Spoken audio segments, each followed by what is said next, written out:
Ghana for special voters ekoto aba. Na enano pay I have few issues to address on that particular matter.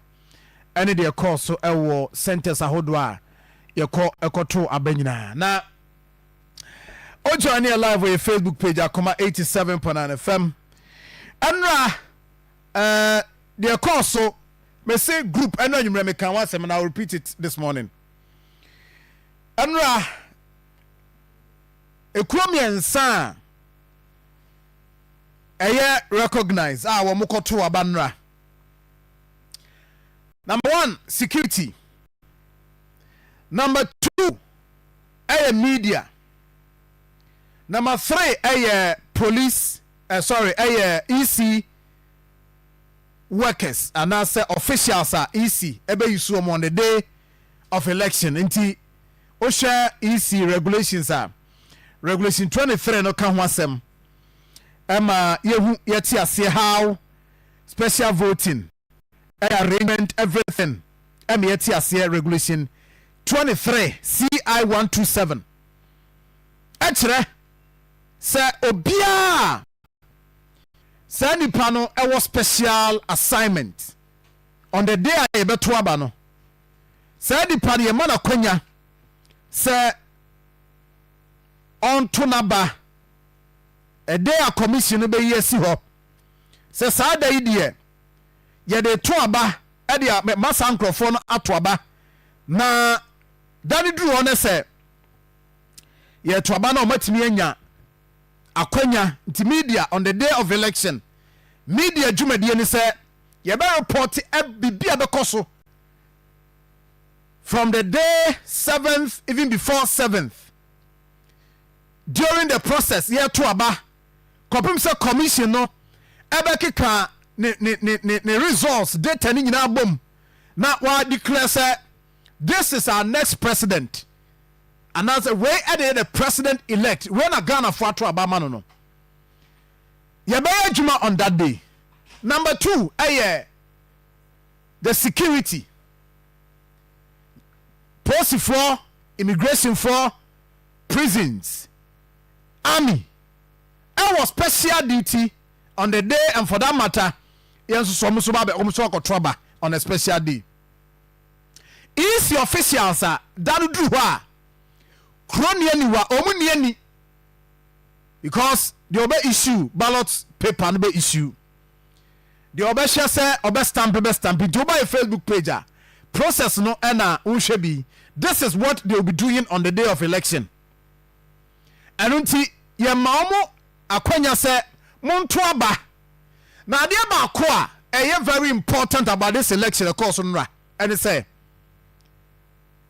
a situation where you timid testing regulations are ye de to aba ye timid say electoral commission the preparation the back and forth e benya no special voting no ma kwanya me hwe say BVD machines all the process I will go through no bibia ye kama enti commission no enra de course no obetena se no ma hwe so okay bibi cause say bibi to chema wa ha we ankoso ye enti all of them putting them together na yenya akwanya e de ahwe ne atoto ye nema yi. That is what the commission no so benya. Now the police in so sa ne ma koso nyina no at the test case say on the day I better about 7th no. This is how deployment will be. This is how the arrangement will be. Abusia o join here live with Facebook page Akoma 87.9 FM. Enti ade bi abekoso. Ade bi abekoso on special voting day no. Very important. I was here nyina me ani koso. I am saying this because of enra niema bi a course or sentence ni bi. Na the attorney say the caliber of nkrofo and the kind of adjani and near the show mo sandy pay maka media maka the security maka EC of officials ya engage mo ama mo huma juma mo beye enti as a EC officer if you are going to vote unim you know what you're supposed to do when you go for your ballot paper. When you move to the booth, oh, Kotrabana, unim be also ye. Now the police and I said the security officers. So no, you know what you are supposed to do. Sir, mukoji paper na moje ewie to abani wie a drop in the box. First one presidential. We have parliamentary. Come on, you know the process you go through. In fact, yes, I'm trying for you because in about media general there, you are training, and we know what we are supposed to do.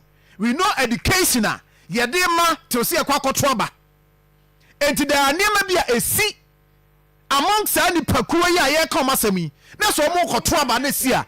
Ayana and never be see now who identify those things.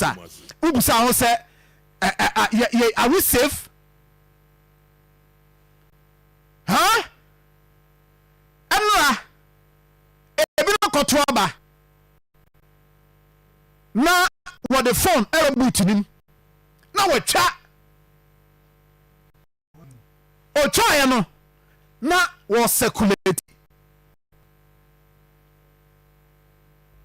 Na or circulate. It is wrong. Mrs. Sandy Pakumi and saying they know. Akoma FM 87. They know, sir, that thing is wrong. Omunim.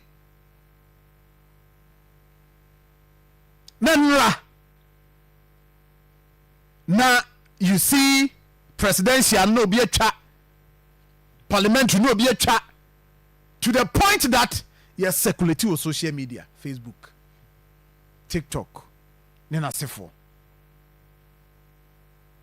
Microphone share baby a omuto abakoye. And on the day of election, what are we preaching? What are we telling Grofona? Omojidie wo police, omojidie wo prison officers, omojidie wo other security agencies, officers amoye adwuma under these agencies no. Omojidie wo mumu say mo you know better. In fact, and on the day so about the trouble no because of unimunti no oba bia ne folk cross so the beba because you not allow him to do it. But here we have people like that. Woma pick a phone and they are kubutu no makocha. EC officer na and official na. What would you do? Say also so you make sure, especially the presiding officers. When people come there, you have opportunity. Oh, you are supposed to direct affairs and you get some of them doing this. Yenianum central for binom samuka ho a magu yenim ase posifo samu de ba ye muka ho a magu manimu ase. EC electoral commission officials and ramoto aba unim say you are not no kwasa wo to aba wie yes so ballot no a secret. And for that matter, you are not supposed to show it to the public. In fact, it is against the regulations. So it is bad. And you get people boldly because it is for them. Those who are supposed to know better. Anra de course be an say Ghana for share say and no FM 87 to be in any share say no to be sorry baby and anra say mintimi wants to be sorry baby and ka abe a test case for the police that at the end of course. So let's look at it. And I am surprised because I am sure say electoral commission for mo sad way mo. There hasn't been any statement to that effect as at this morning.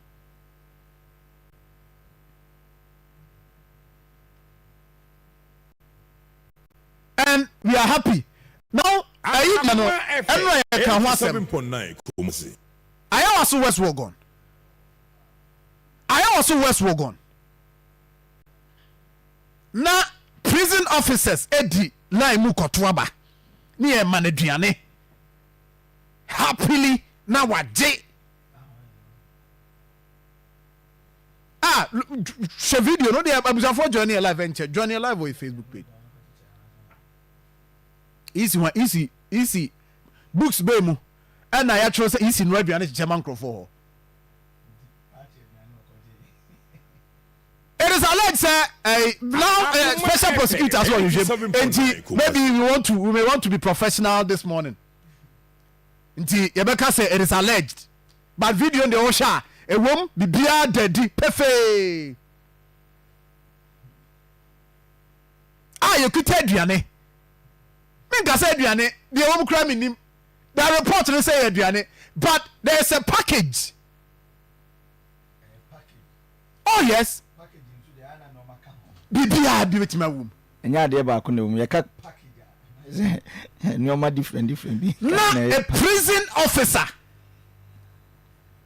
Wọ́ọ̀dì wọ́ọ̀dì na mu a wọ́ọ̀dì. Come on, what sort of nneɛma ni ɛyɛ hui? Huh? And this I expect the prison service for say they issue a statement. Because me say me kotoaba minim say on the day 7th December Ghana ni okotoaba bia no ya ka che ni say enu kwan say uji bibi enu kwan say mo bi kwan kra say maba Akoma FM the perimeter no area na ye toaba ni say maba ho say me ba be che jiwe udimu ko clear the name say whatever the content no kra we don't know. It is alleged say Ram Al Hassan, the member of parliament at the Ayawaso West Wuogon. Ono na odi say nuane no anasa pa it is brother that I will say ana commissioner Emma Kwamo Edilan presiding Akoma FM 87.9 Kumasi. Ana to no home so mun koso anche aduane wo lane we di okwe ma me nyon wa enye say Ram le say esechi enyon wa ono a oni gina ho no ose ono kra de en no free hontem ya capture so in a video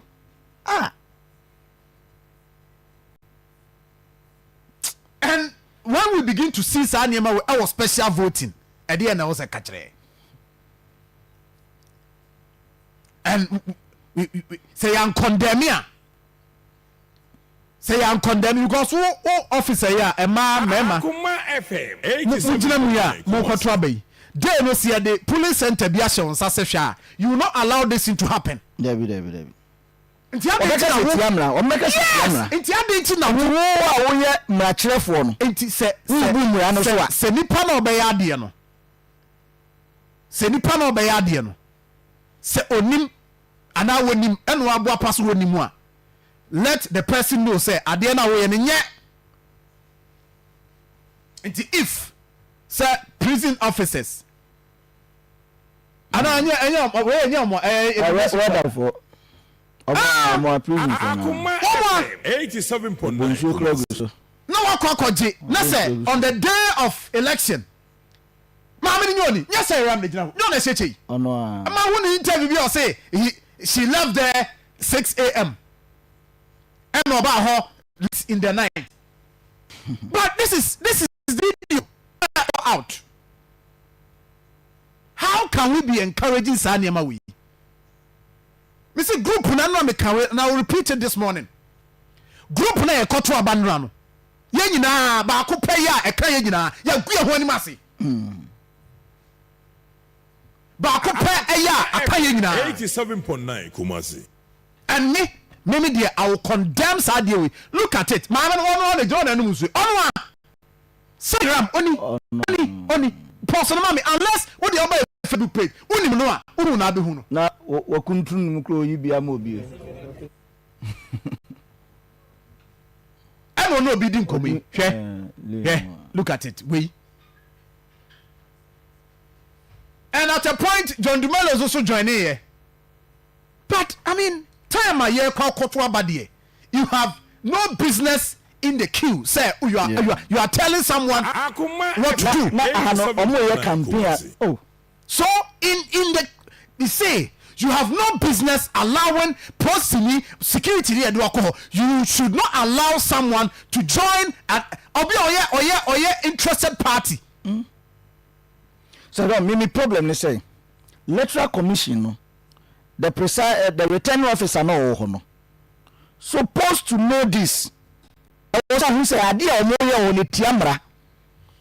Jamaica what you say? Oh, you do amba say control situation. You share my battle no ko yie no. And you my tiamra nko an what travel ma yen hwe haya.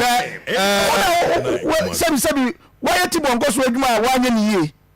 What bua me? Regulation 19 of the CI 127, sorry. I know near the Kotwabe. Regulation 19. What kind 1 to 5 and 1? The duties of presiding officers and polling assistants. And you are supposed to make sure you just drive them away. You don't allow them to be in this. You see, when we do this, we are on the day of election. If we don't condemn it, this is regulation 19 of CI 127. For a Facebook page, Akoma 87.9 FM. That is that. Duties of the presiding officer include setting up the polling station, taking proper custody of ballot boxes, ballot papers, biometric verification equipment, and other materials required and used for the poll, filing the relevant forms relating to the conduct of the poll, and supervising the work of the polling assistant, 87.9, attending to voters without identity card, attending to proxy voters, maintaining order at the polling station. This is very key. I don't know how American was John. Taking through counting of the votes, announcing the results of the election at the polling station. And Tinrano Senka, about saying that the opposition and now the opponent say, no, I will not allow it. This is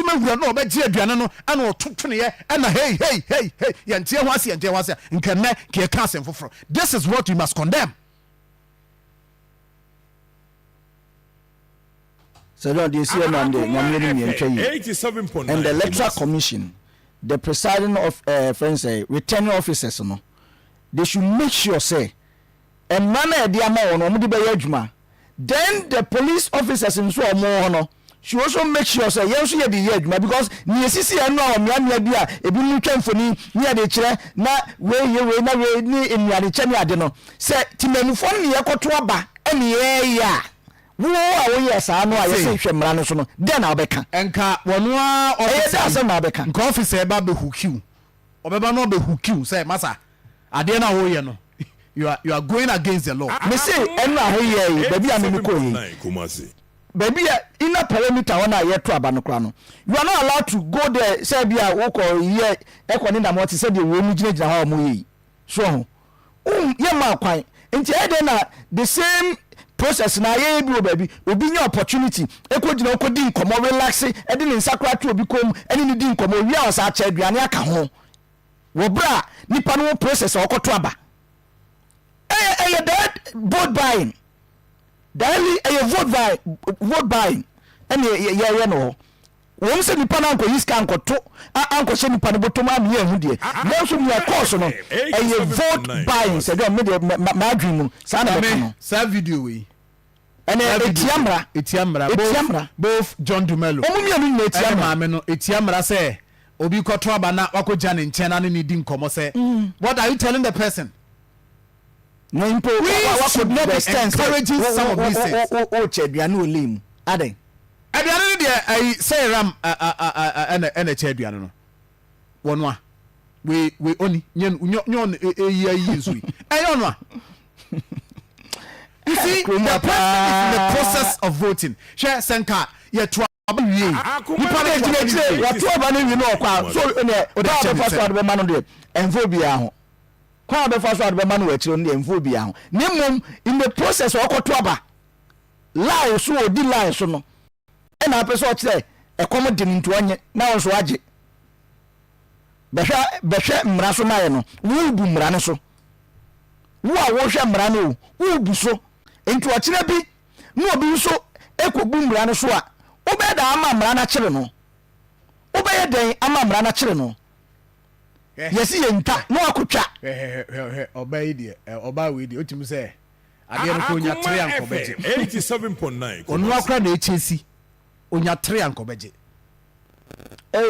es bad Sir John ye kanche damvo se ne ekono enye IDP head of chairman the the election security task force omu betima issue statement we nipa ewomu yi ema ewomu yi mimini mu omo but omo your constituency ho na omo district o so omo municipal so omo hin e ho na omo wo no we can easily identify them ade na omaye no ensemfo no yam because we so be share video we ni an condemn ni e share video we share on the day no the odeba no ye ba allow no ama de obeje nso age you see two nipa mienu ene e come asem video yi mu the member of parliament no obey bold so obey call into that zone.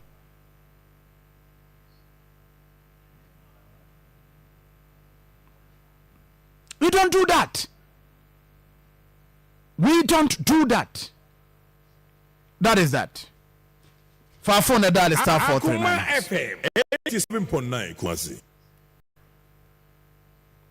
Dial is star 439 hash. Na yonko yonim. Star 439 hash. Na yonko yonim ho. Na fe bibia nkosie. Ubedi sika no pe meche osika. Agosi Boatin say, good morning, Sir John. Me sure Birmingham. This has been the dynamics of Ghanaian politics, and we seem not to change. It's a shame.